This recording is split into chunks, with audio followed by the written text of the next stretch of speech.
My favorite French Christmas film, Un Conte de Noël, A Christmas Tale in English, and it's a movie about a family and, coming back together at Christmas. There's a million movies like that, right? But this one is done in a very subtle French way. It's really great. I highly recommend it.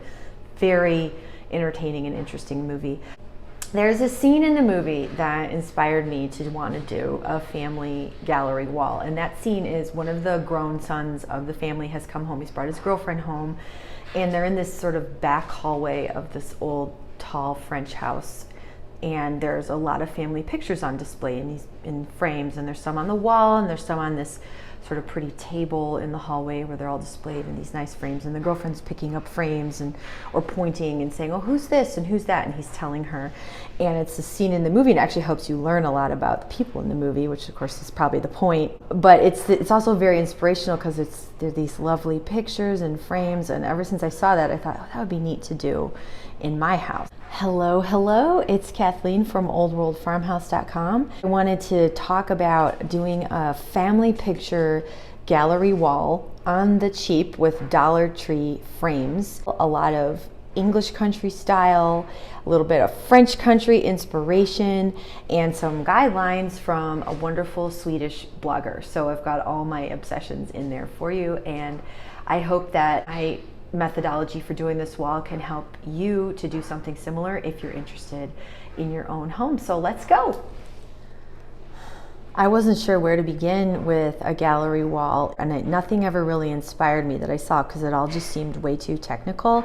And now I'm just going to go ahead and go into full on fangirl mode about Rita Konig. She is an English interior designer, one of my favorites, and I ran across a couple things she wrote a few years ago about hanging a gallery wall, and it was very just loose and free-flowing advice and nothing about inches and measuring, and so I really loved it. And what she said that I really took away, and I'm going to turn around, her advice on gallery walls was just, you know what, just hang things as they feel right and avoid tram lines, and that I loved. So she said, so you don't have a big, now to be honest, I do have a straight line going between the two sides of the gallery wall, but up and down you can see there's no grid.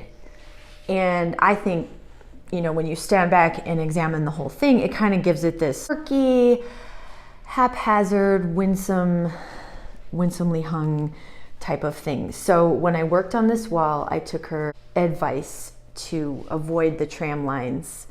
And then the other thing I did was I wasn't sure about the height to hang these pictures at. I have this wonderful book by Frida Ramstedt, who has a blog. So from her, I took the advice, she's like, you could do this, you could do that, you do this, that.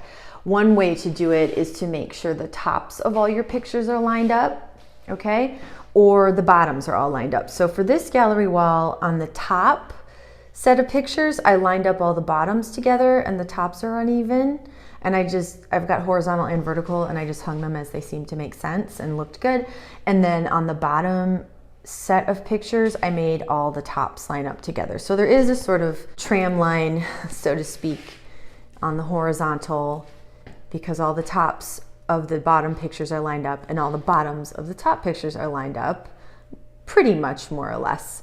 And then, I made sure that these vertical lines, none of them were a grid, because I like the way it looks, them not being a grid. I just like the way it hangs that way. As far as height, we're supposed to hang things at eye level. And so when I measured to 50, middle of my bottom pictures is at 60 inches, which is eye level for a person of average height. Now, after I hung these, I read a little bit more about the eye level rule of thumb. In fact, coincidentally, I got an email from Kylie, who's an interior design color expert that I subscribe to, and she had this whole guide about hanging pictures, and she had some rules of thumb in there for gallery walls. So I read it and I was like, oh, okay, I did mine a little bit wrong. She says consider your gallery wall the height of the entire thing, everything, the bottom of the bottom picture and the top of the top picture, that's your height. And then the eye level, which is anywhere from 57 to 64 inches, I think is the range. for like an average height person, you know, that should be right in the middle.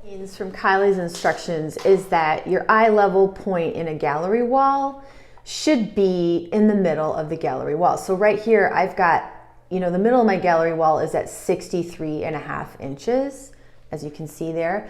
But really, it should be lower. It should be more like, you know, it should be at 62. So where that 53.5 is, that should be 62. So my wall is a little high. However, it's more or less at eye level, especially if you're a little taller, right? And I'm average height, I'm 5'5", but my husband is 6 foot. So if you're 6 foot, your eye level is actually higher than that recommended range of, like, I think in Frida Ramstedt's book, she says 57 inches, and then Kylie M's thing said 58 to 64.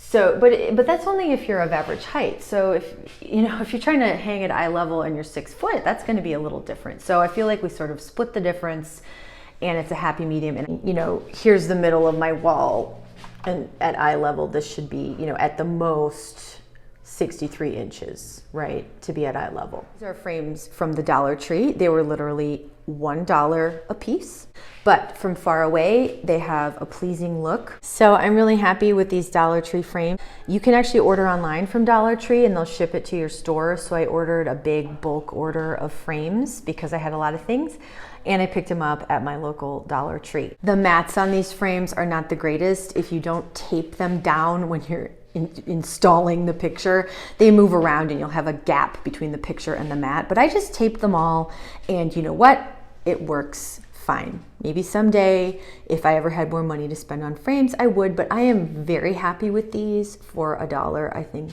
that they're great.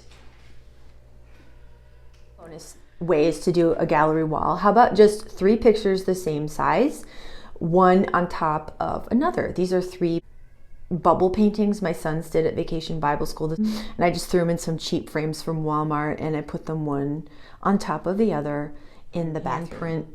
Alphabet animals my sons made in preschool years ago that I always saved. I thought they were adorable, and again, I just threw them in some frames from Walmart, and I just eyeballed it, and I followed Rita Konig's advice to avoid the tram lines. So you can see even these are, you know, they're uneven on the top and the bottom, and there's no straight lines at all, but they just kind of go up the wall, and I'm hoping to add to this wall as I collect more art from their school. Last idea, these are pictures that I just cut out of an old book. I have many copies of it, and I didn't feel bad cutting it up.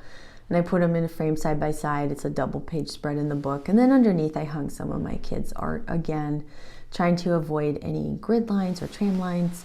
Just planning to add, over time, add more art. I've got a lot of tall, rather ugly gray wall in here, and I'm hoping to cover it all. Thank you so much for watching my video about a cheap gallery wall inspired by English country style and a teeny bit of French country style with some Swedish advice thrown in there.